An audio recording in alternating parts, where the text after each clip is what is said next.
Hi, Stephen here from Cult Hackers.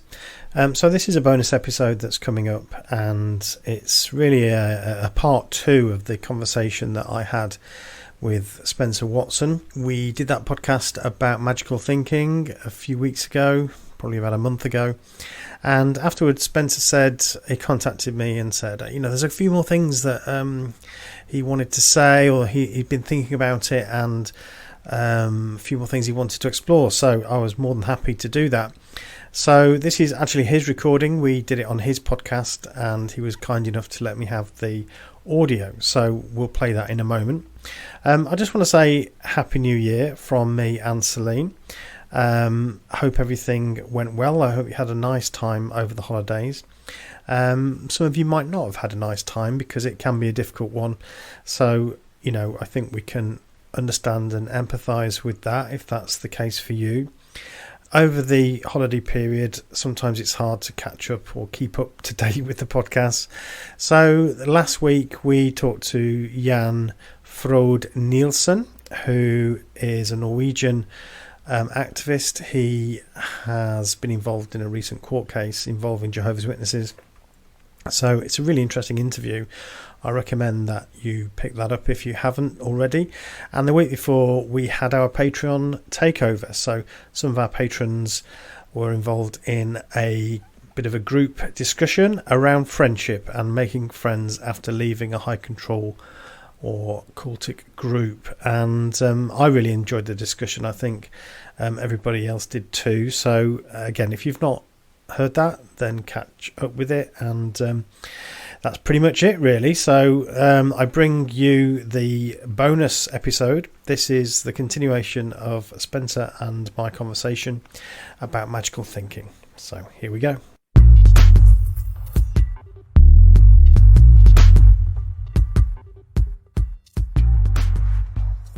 And we're back with Truth Unrestricted, the podcast would have a better name if they weren't all taken. I'm Spencer, your host, and I have a special guest today, Stephen Mather. How you doing, Stephen? Hi, Spencer. So we just had a conversation a few weeks ago that appeared on your podcast, and I kind of cross-broadcast on my podcast because I liked it so much, and you let me do that. Thank you very much. And immediately after, I was listening to it and thinking about it and everything else, that I had another idea that it's one of those situations. I'm sure you've had this situation, and I don't know why we don't have a word in English for this phenomenon, which is that after a conversation, you think afterward what you should have said, what you should have thought of, that you didn't think of in the moment. So in the absence of an actual word for that, we have to describe it. More thought that the English language isn't yet complete. Yeah, there's probably a German word for that, actually. I'm sure there's like a Germans really probably long have German word. thought of that. Yeah, that's right. Yeah.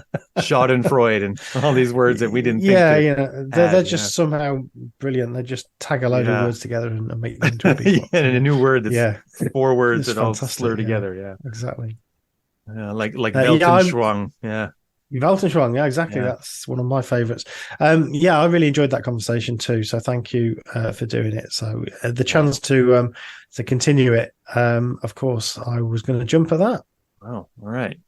So we also have the uncomfortable situation in that we are continuing a conversation, and things that we're about to talk about are directly related to sort of groundwork that we laid in the last conversation. So we almost have to do a previously on, which I always hate about TV shows, and I hate that I have to do it now. But here we are, because we didn't come up with this in the moment. Not clever enough. That's what this is called. So we're talking about neuroscience. For anyone who missed that conversation and needs a recap, we were talking about a very small part of neuroscience, in which we talk about the fact that the brain is coming up with what's essentially a model of everything that you know.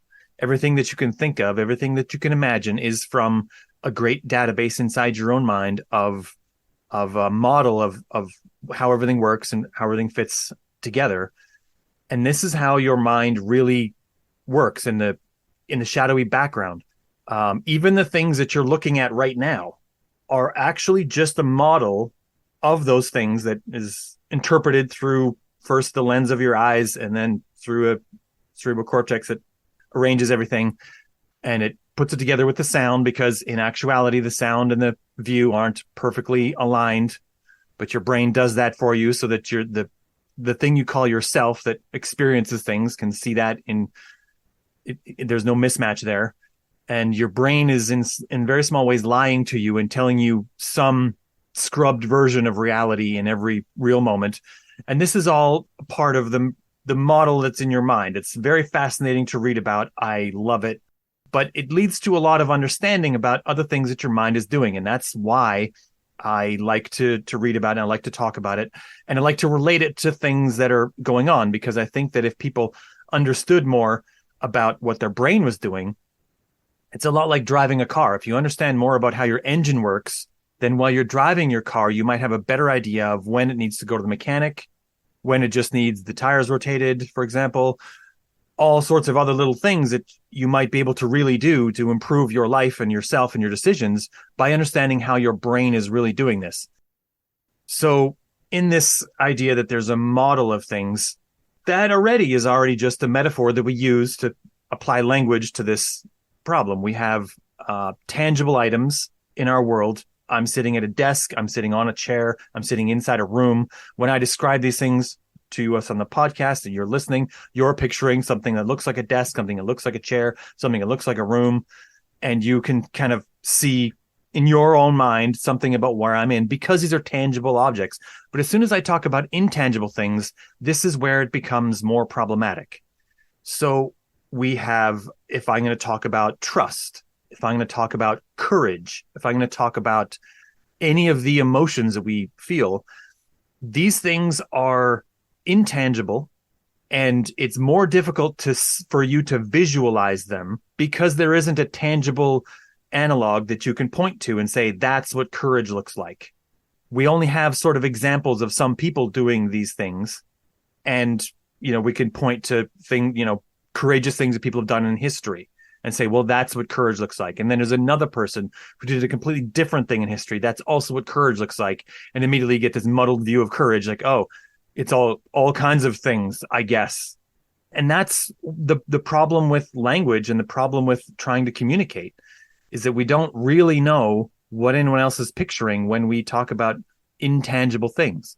So that's where we start. And that's what we talked about, the groundwork we laid last conversation. Have I missed anything so far, Stephen? No, well, I guess the my reflections on that would also be that we started thinking about magical thinking. So the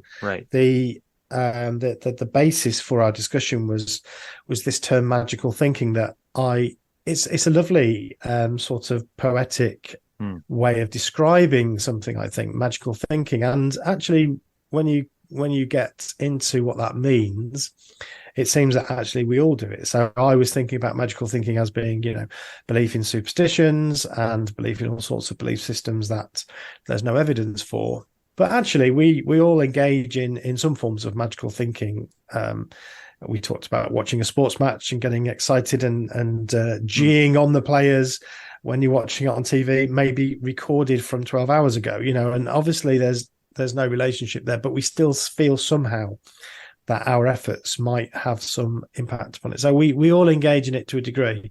And I think that's where the conversation went into the area that you're talking about, and the use of models. I think the other thing I would say, as not a challenge, but a thing just to be aware of, is that neuroscience, or labeling this as neuroscience, is only one way of interrogating this concept.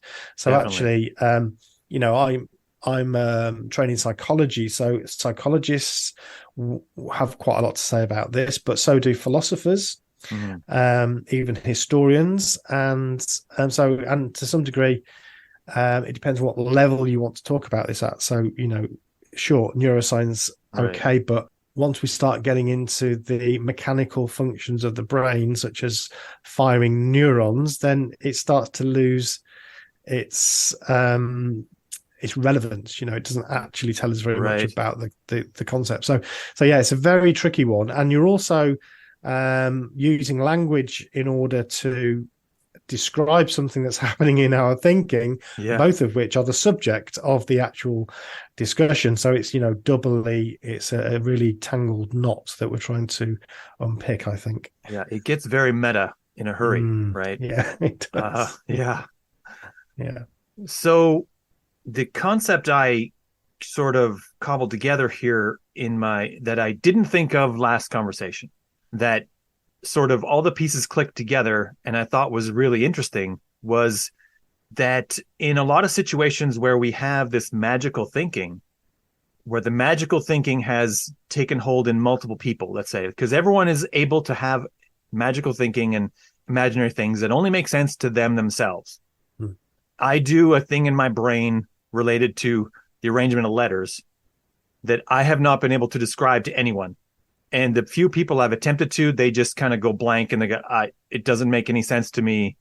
I don't know why this matters. I'm going to move on. And it's right. It doesn't make any sense to anyone else. It's just a thing my brain does when it's not focused on anything relevant. It's also a reason why I try to focus on relevant things very often, because I don't want to go down that hole where I'm just rearranging letters constantly. But in a lot of cases where this has been communicated between many people and become what might be called individual instances of magical thinking. And I think we're going to probably pick on tarot card reading a lot today as an example of this. It's a very useful example of this. And a lot of people understand what we're talking about. And even if you don't, it's a very simple thing to get, which is probably the reason why it becomes very popular. But in this situation, you have a tangible thing that's attempting to be related to an intangible thing. And you're almost using the existence of the tangible thing, in this case, tarot cards, the cards and their arrangement on a table, to build in the mind of an audience member or a person who's having their tarot read the illusion that there's a real thing happening here. It's like a bridge between a tangible thing, which is the cards, and the intangible thing, which is the additional information that's meant to be interpreted from the arrangement of the cards. And so as soon as I was thinking about this, I was thinking that, well, maybe this is something like, I could call it like pseudo-tangibility, which means that it's not tangible, but it appears to be. So in this way, it's like you're hijacking a piece of neuroscience, in that most people who came up with tarot didn't know anything about neuroscience, but they probably noticed a pattern in which if they did a real thing and talked about it being associated with an intangible thing, it was easier for people to believe. Like if you went to a tarot card and they just said they were shuffling the cards in their head and laying them out in an arrangement on their head, and they just told you what they were saying, it wouldn't mean anything to anyone, and no one would go to a tarot card reading ever, because they'd be like, where's the cards? Like, what am I looking at? There's nothing here. But because there's a tangible aspect to it, a person starts to, build the structure in their mind, and it has a structure. That structure isn't related to anything real, but it has a structure, and that's a thing that sticks to them. So let's get your first take on my idea that there's a pseudo-tangibility happening here, and that it's between a tangible item and an intangible item, and them being deliberately related to each other. Yeah. So I think what you're describing is possibly something that is so fundamental to us as human beings that it is actually part of how we learn and part of how we make sense of the world in every way. So you're drawing a distinction between mental models. So correct me if I'm wrong here. So I'm really relaying back to you what I think you're describing. So tell me if I've got it wrong. I think you're saying that there's a sort of mental model that we use to describe what you're saying are tangible things, like a horse, for instance. Let's say a horse, an animal. It exists in the world as a physical object. You can interact with this physical object. As you talked last time, there are our brain processes inputs in the form of electrical signals, or the brain converts them into electrical signals and electrochemical impulses, and so on and so on. So but that's all happening in response to something that is physically present in the world. Mm-hmm. You're differentiating that with concepts that don't exist as solid objects in the world, such as happiness or being excited about something or trust. And you're saying that that's a different sort of thing, and that sometimes in order to make concepts or things that are not tangible feel more tangible, we create some sort of physical manifestation of that for us to focus on, that helps us make sense of it, just as though it's as real as that horse or that car or that lamppost or whatever it is that we know to be real in the world. So it actually makes it real for us.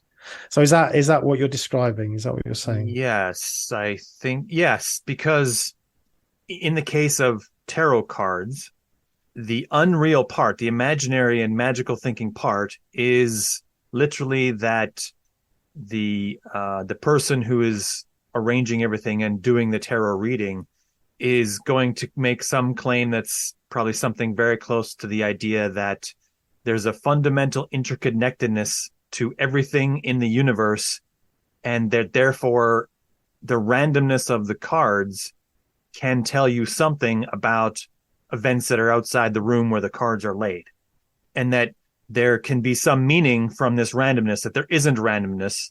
Actually, everything has meaning.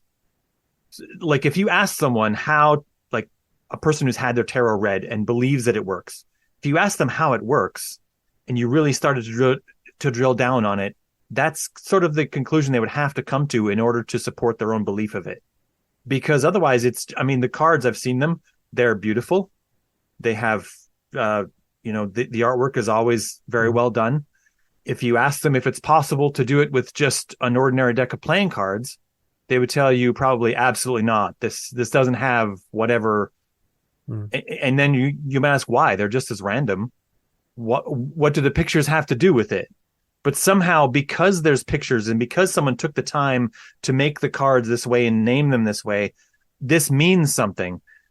And the meaning, I think, in that way is all, like, the meaning that they talk about is all related to their memory of the tangible movements of the cards on the table and their arrangement, and that they have to imagine the connection between that and the rest of the world. And that's where, if you're ever going to ask someone about what the meaning was, like how that occurs, that's probably where the magical thinking breaks down, is that they literally have to imagine that the whole universe centers on this room somehow, and there's an invisible tendrils from every event to this one. You can tell what's happening elsewhere right now with these cards, and maybe in the future with these cards. But the fact that the cards exist and they have the arrangement, this is the tangible thing, that's the model that's being built in the mind, that assists, that builds a bridge from the rational to the imaginary. And I think that's what I think of when I think of this. What do you think? Yeah, so I suppose my I'm just concerned we're not making a mistake here. So that's sure. Why I'm just sort of picking at this. But I wonder whether what we're getting confused with two different things. So one element here is the fact that we use symbols to make sense of our world. So one of the most famous child psychologists is Jean Piaget, who describes some of his ideas are quite old now and have been superseded, but he's still the one that everybody goes to. He's a Swiss psychologist who talks about the development of children, and from about 0 to 2, children are completely egocentric in his model. And I think it's pretty clear that is the case in the respect that they don't really have a world outside concept. Everything is their world is themselves. It's the sensations that are inputs from elsewhere and so on. and they don't really see themselves as being an individual in a world. They are the worlds. And part of the development, well, big part of the development process is that movement away from egocentricity to realizing that they exist in a wider world, and that their actions can have effects in that world. And so the process of that happening is one. So first of all, he uses the word schemas, which I think is quite an interesting word. And in some respects, it sounds a bit like the word model. So he talks about schemas that young children have, the most basic things such as sucking or, just moving their hands and so on. These things are done instinctively. So a baby sucks at anything when it's very, very young.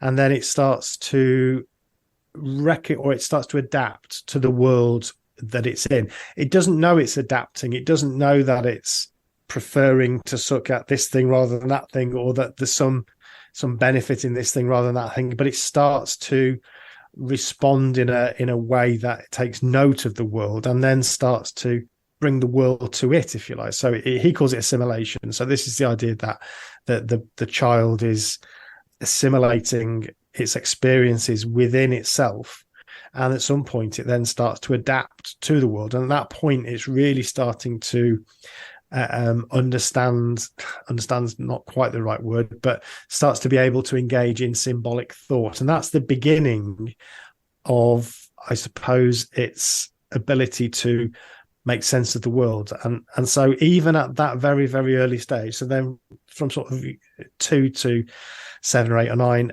it's starting to learn about symbolic thought, and that obviously language is a big part of that. So that's the way that Piaget described it. And it seems to me that that is a fundamental part of how we develop, whether you describe it in Piaget's terms or others.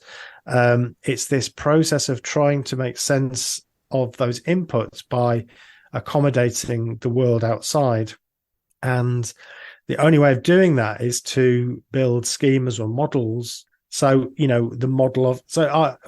in my thinking about this, I looked at started thinking about symbolic thought, and the Lascaux paintings in France, the cave paintings. These are ancient. These are times when humans didn't have language. We know nothing about these people, but they are our ancestors, and they've painted these absolutely extraordinary pictures on caves of horses and buffalo and so on. It's just absolutely astonishingly beautiful. And it feels like this is such an ancient thing. Now, one could say that, okay, well, they're just painting representations of horses or buffalo, but you could also say that they are painting representations of hunting.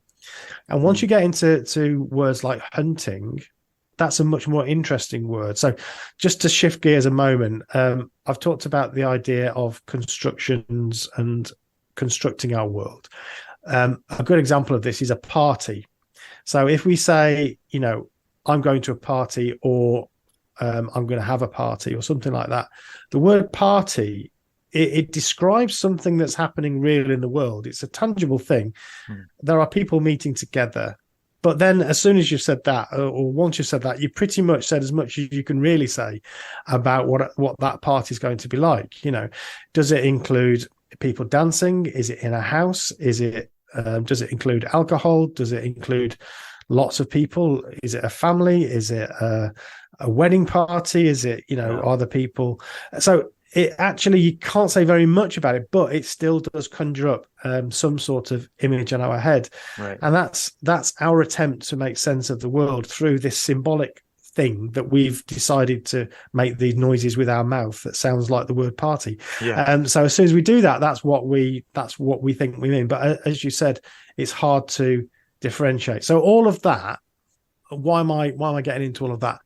I'm getting into all of that because I feel that it might be unfair to single out things like tarot or astrology or other types of what we would describe as magical thinking as being fundamentally erroneous just because of that thing, just because of the thing that we're doing when we're doing that. You wanted to come in on that? No. Yeah, that's you're exactly right that we shouldn't single them out in that they are wrong because they're doing this.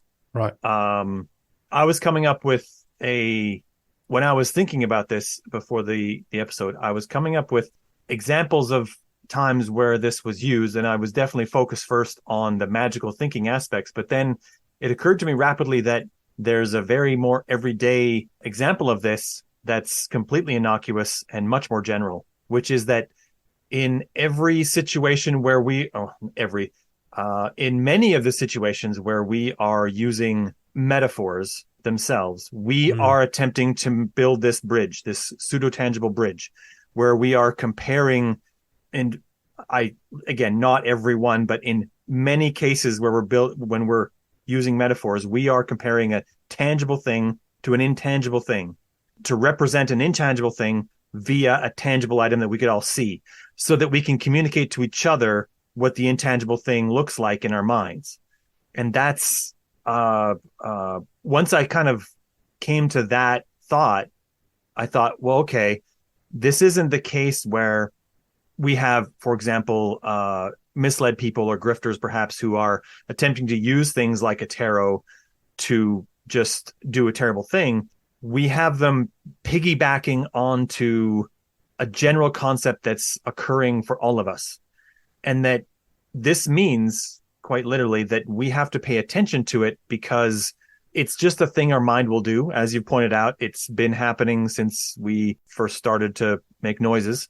And it's a big system for how we're going to understand the world, understand each other's view of the world, and that some people will attempt to use that against us is a part of the world we live in. It's a sad fact of the world that people take advantage of each other.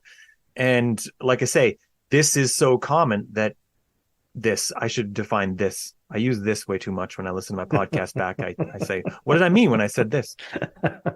The idea that people are understanding the world this way via the use of a tangible thing to represent an intangible thing is misused by a great many people to try to mislead us. And because of that, we need to understand the use of this system in our minds of using a tangible thing as a symbol for an intangible thing, because we can't get rid of it. As you've pointed out, it's deep in our software. It's the way I put it is it comes installed from the factory, and we're always going to have it. But what we need to do is we need to find a way to understand how it works such that we can then have some level of defense against people who would attempt to use this against us. Yeah. To lay cards on a table to try to tell us that they can tell us something that's happening on the next continent or next week or something. Because that's the part that will, lead people to spend too much money where they should spend it on their bills and that sort of thing. Yeah. And you're exactly right that I should land that there. You're exactly right that this isn't a system where we should only look at the negatives. We should understand that this is part of us, and it's not going away. It's not that you can always avoid this and you need to necessarily separate all the tangible and intangible things into separate categories. They have to be slurred together this way in order for us to even understand the world and each other. Yeah, that's yeah. I'm glad. I'm glad we're of the same mind on that. I think that's right. It's an old trick. It's a trick whether it's hardwired into us. So it does. It does almost follow on from our last podcast around the cult bug, if you like, the fact that we have this tendency to be attracted to stories and to heroes and to want to be part of a tribe. These are fundamental parts of us, and yet it's impossible to change that. So the same goes for this example. This is a trick we learned when we were two. It's how we started to be able to operate in the world, and so we keep playing that trick. And I suppose a possible way of thinking about it is that again, that's being hacked by unscrupulous people at times, but it's also the way that we do everything. Right. Yeah. I don't know whether jumping ahead. So by Oh, all means, no, tell go me ahead. Jump away. to to shut up if If I'm it's in getting your there too mind early. and it's related, um, absolutely. so the first thing that I thought when you proposed we get into this a bit more was so I work in organizations and I work with leadership and management teams and so on. And so HR are often my customers. So I work with HR teams a lot. And HR is very interested in psychological models and the use of things like psychometrics. So for anybody who doesn't know what these are the questionnaires that you fill out that then they basically ask you questions, and there's different sorts. We won't get into all the details. I have talked about them a bit on our podcast in a bit more detail, but suffice to say that you answer a bunch of questions, and then these days you feed it into a computer. It's done on a computer, and the computer then spits out a profile that describes you. And there's various different ones that do this. The most famous one is Myers-Briggs. There's the DISC model, DISC. There's is it SDI? I can't remember. There's a whole bunch of them, and they're all commercial products. And then there's also some models that have been developed. I need to be careful with the use of the word model. We're throwing it around a bit too much, but Yeah. there's some systems, let's say, that have been much more statistically developed through proper statistical analysis and thousands of people and questionnaires that have used factorial analysis to identify the minimum number of words that you can use to describe particular traits. And so you can imagine you can describe people in lots of ways. You know, this person's cheerful, this person's moody, this person's happy-go-lucky. So what's the difference between cheerful and happy-go-lucky? You know, and actually what you're trying to do is reduce the amount of words so you can describe them in as few ways as possible. And this has been done through factorial analysis. And you end up with the big five, which is the ones that psychologists use with the acronym OCEAN: openness, conscientiousness, extroversion, agreeableness, and neuroticism. And so these are the fundamental, according to this system, the fundamental traits that we can describe people. There's lots of criticism about this, but that's at least there's some. There's been a lot of scientific work done on how to come up with these. But then you compare that to something like Myers-Briggs, which was this thing that was knocked up by a couple of amateurs, really, which is now universally used in businesses all over the place. And I just felt that there's a bit of that possibly going on there. So actually, you know, if as a psychologist I turn up and I say, you know, one of your characteristics is that you seem to be doing this a lot and you seem to be doing that, this means that you're likely to do this and that and the other, then okay, that's just my opinion. But if I can present to you a piece of paper that says you are a high D, high I, low S, and a high C, and here's what these words mean, it's printed on a computer printout, then that seems to have a lot more credibility than the descriptors that I've just discussed. But the question is that really true? And I think it starts to feel quite a lot like astrology if you're not careful, you know. So it's always bothered me, and I've always been very careful when dealing with organizations because they all want this stuff and I can help them, but I'm worried that I don't want to be using a tool that is essentially doing exactly what you just described that the tarot cards are doing, but dressing it up to sound scientific and to feel like it's got some real deep credibility. So I think this sort of thing is everywhere. So that was one of the things that I thought about when you first put that to me. I'm not quite sure where that fits into our discussion now. I can't remember where we're up to, but well, you know. One wonders what the what it would look like if you did, and I think now, as of this moment, some PhD and psychologists should do this experiment, attempt to see which would better describe people, Myers-Briggs or astrology, because one of them has to be better at it. One wonders, right? Yeah. Well, yeah, but the problem is that you are so yes. There have been. So I should just put I suppose for legal reasons, a rider Sure. on everything I Yeah. say here, which is this is my opinion. Yeah. But from the studies that I've done at university and the lectures I've been to and the books that are part of that, there is a strong suggestion that many of these popular systems actually don't have any scientific basis. Now, that doesn't mean they don't work. It just means that we don't have scientific evidence that they work. So we have to be slightly careful. Mm-hmm. It is possible that these two people that invented MBTI just happened to have an amazing insight into the world and so on. But as far as I understand it, there's no good, not sufficient scientific evidence to say that they're any better than sort of chance alone or common sense applications of things. But again, this is just my opinion. Others have a different opinion, clearly, and some people that use it are organizational psychologists and so on. So it's not. There are other opinions are available. But yeah, I have mentioned this in the podcast, and I've actually read this. I don't know if you are aware of the illusionist Derren Brown, whether he reaches across to Canada. I think I've heard his name mentioned on your podcast, but I think that's the only. So he's fairly well. He's very well known in the UK. He's made some inroads into the US. He's actually been on Joe Rogan's podcast, so he's a bit known.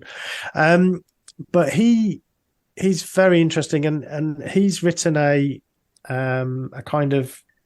Well, he does this trick where he gives all these young people in not high school, I think they were undergrads, gives them all like a printout. First of all, he tells them that he's able to read minds and has this ability to tell what people are like just by something, shaking their hand or looking at them or whatever. And he gives them each an envelope which describes in their personality to them due to his psychic powers in inverted commas. And they all read it individually, and they're like shocked. They're absolutely amazed that he could get them so right. Just how can he do that? Yeah. And then they all open it together, or they have a look at each other's, and they realize that everybody's is exactly the same. Yeah, I think I've seen this. I think I saw a video where the Amazing Randy did this once, right? Quite a long time ago with astrology. Yeah. He claimed he got all the details of each person, and then he had it all written out. They got all their individual thing, and then they learned that they just all had the same, and it's written in such generic language with knowledge of how humans really kind of think of themselves that everyone kind of personalizes it and thinks of it their own system. Yeah, and it's not just. So it would be easy for people to think, oh yeah, well, we could sort of write very vague things, but it sounds very specific. You're the sort of person that, let me think if I can remember some of it. You're the sort of person who can sometimes be very, very confident and appear like they've got everything together, but inside are really struggling with deep held insecurities. And sometimes you're the life and soul of the party, but other times, and so on. And so these sound very specific, but these are basically describing the human condition. So, and I used to, I won't say which one, but I used to be recruiting people, partly using some of these systems. It was part of what the business did. Lots of businesses do this. You're not supposed to just use that, and we didn't. We used other things as well as part of the recruitment process. But hopefully also their relevant experience in the job. Experience, right? And their studies, obviously, their qualifications on. But it was just part of the mix. But what we did do, which I really do think was good and the right thing to do, was we gave them feedback. So lots of businesses just get you to fill these things in and you never hear anything again, which is quite unethical, I think. But we did actually sit with them and say, right, I can think what this is suggesting is, and then we'd give them the printout. And they always looked at it and thought, well, that's amazing. How does it know? But I can't help but wonder whether there's a lot of what I've just described there. So my point with this is just that essentially this is doing the same thing. It's a focal point onto which we can create something that feels and looks tangible, almost scientific, and use it to describe something that is intangible, and which is like somebody's personality, for instance. Right. Yeah, I think that in the case of things like tarot specifically, but also astrology, tea leaves, palm reading, these are all instances, a person reading, attempting to use a crystal ball. If you went to a person who was meant to see the future and they didn't have a crystal ball when perhaps they should have, it would have a much different effect, because the image is made that they're looking at something, that something is transmitting the vision to them via a thing that you can't see, but they can. And you're looking at them looking at it, versus whether if they just told you, yes, this will happen, it wouldn't have nearly the same effect. And I believe anyway that the crystal ball is just a prop, and what they're coming up with is a lot of the generic stuff that is said. These sure. Supposed people who are looking into this, who are attempting this. But I think in a lot of cases, the thing that causes a person to believe it is a drive to make some sense of what's essentially the chaos in our world. Yes. There's a randomness to our lives, to the universe, that until we fully understand everything about quantum mechanics, and Richard Feynman has assured us we never will, that we will want to see. I mean, we're always looking for patterns, even where we're told none exist. And some of us will be deluded into believing that we see patterns that no one else can see, or see patterns that are unavailable to anyone else. So in this way, it's also possible that a person reading a tarot fully believes that they are reading part of a pattern, and that they're not a grifter. They're not consciously ripping anyone off, that they really believe that they're seeing a real thing, because there will appear to be patterns there. Anytime you shuffle a deck and lay them out, if you are looking for the meaning of the universe in there, you can find something, because the cards are there. They're laid. There is an order to them, even though that order was determined randomly. Yeah.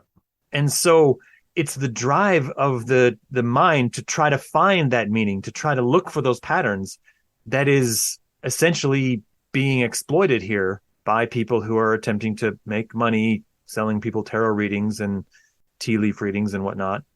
I mean, and I think we're, as you said, perhaps even unfairly picking on the people who are claiming to be mediums of some sort, because politicians are also doing this. Yes.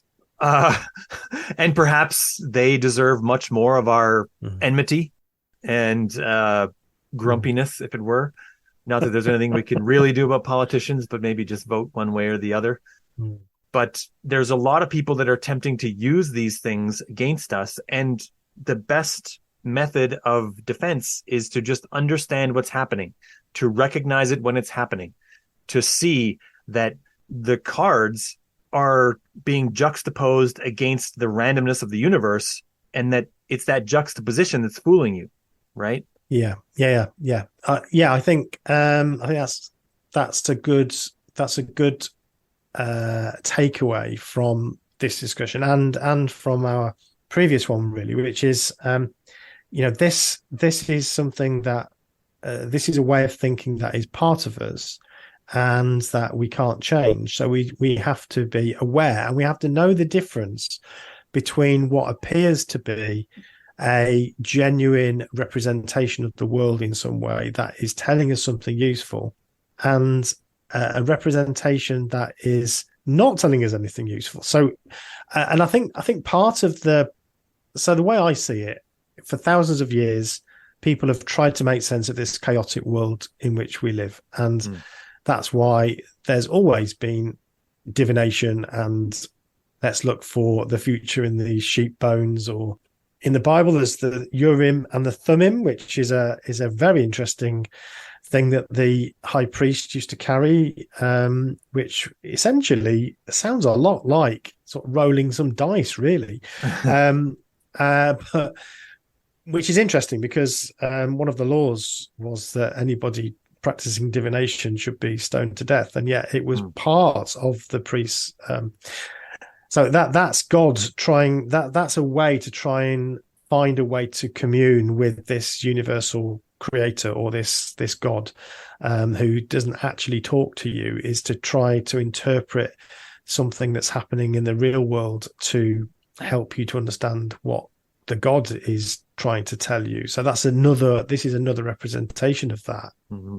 Sacrifices, animal sacrifices, as described in the Bible, types and antitypes, the idea that what was happening in history is going to be repeated as a sort of smaller fulfillment of a greater prophecy. This is inherent in all of our thinking. So this has been around a long time. And then we get science, and science seems to tell us things that are equally unbelievable. So if you're I don't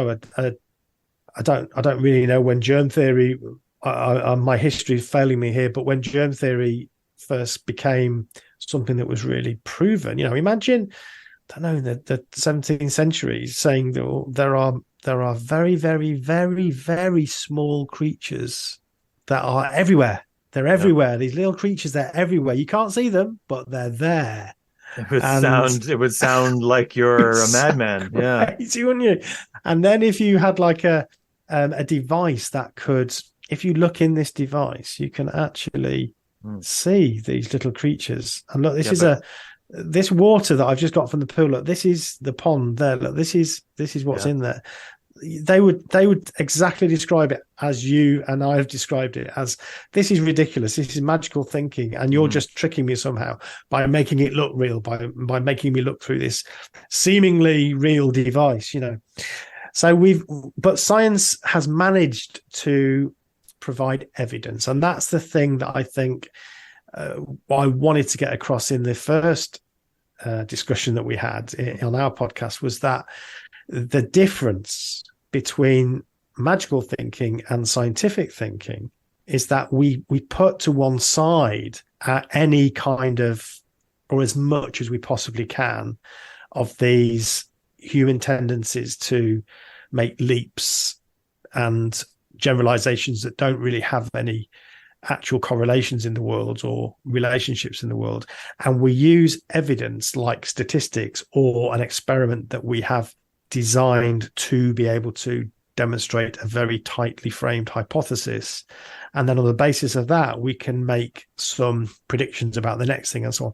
And so I think that's what I was trying to do. And I guess I want to do here is to champion the scientific way of thinking, because that is the only way we can avoid this trap that we've evolved to fall into.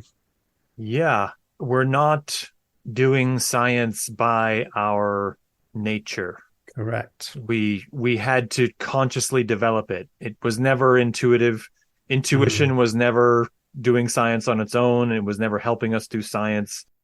And that's a kind of one of the recurring themes that I talk about on this podcast, is that you have to sort of realize what your brain is going to do on its own and the flaws that will come with that, and then realize the things that you're going to have to consciously think about in order to do properly, because the thing that drives all of our lives is choices, and making better choices is the real measure for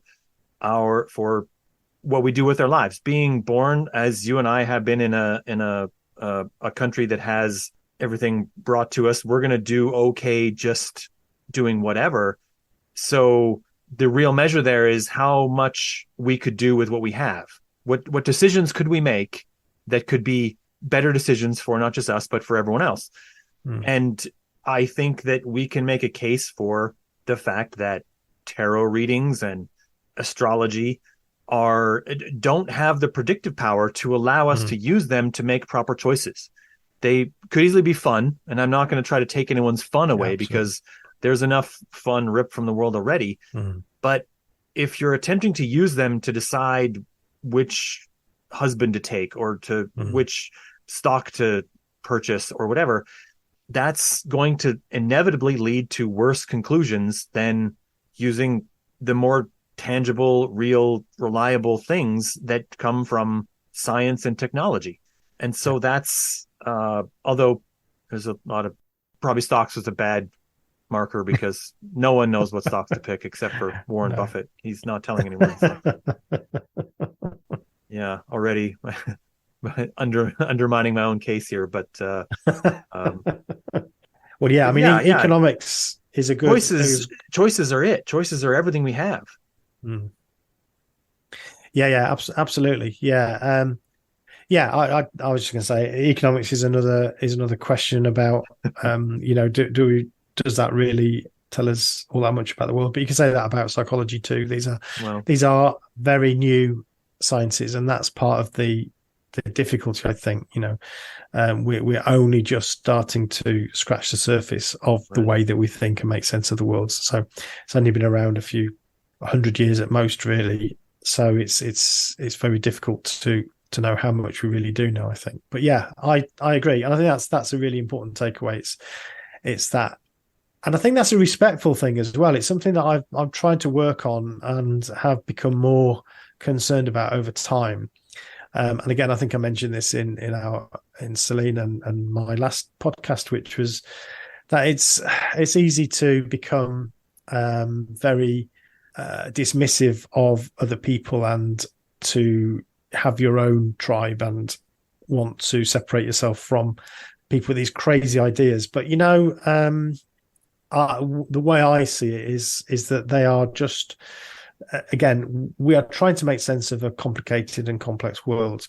It's not surprising that we make mistakes doing that, and we all make those mistakes. But what it seems to me is that at least we should try to make our decisions based on evidence, and the better evidence, the better, the more confident we can be about making those decisions. And that isn't about how clever we are. This is the thing that is really important.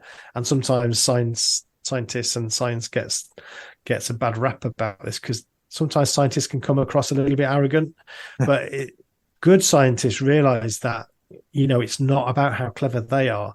Yeah. It's about the process of science. It's about the scientific method. And that is actually what makes the difference. Yeah. Scientists are just like everyone else. They can be arrogant. They can be distasteful. They can lack social grace. All of the flaws that I've seen also in people in a blue collar environment. They're just as far removed from the scientific world as you can be. But they're just people. And that's why we shouldn't rely on the individuals. We should rely on the process. And, it's the process. It's the method. Yeah. It's the method. So I think maybe we'll try to wrap it up there so that we can have one podcast that doesn't go 2 hours. Well, people seem to enjoy the last one. So although my podcast went on for about an hour and 40 minutes, nobody complained, and it did well, and people said they enjoyed it. So that bodes well, I think. But we probably said everything we need to on this one, I think. Yeah. Round 2, I think we wrapped it all up. Right. So we're done. Cool. We don't have to talk about science anymore. We're finished. Psychology is also good. Neuroscience, it's all good. It's well, thank you, Spencer. Thanks for having me on back on again. I really enjoyed it. Yeah, thank you. And till next time. Yeah, absolutely.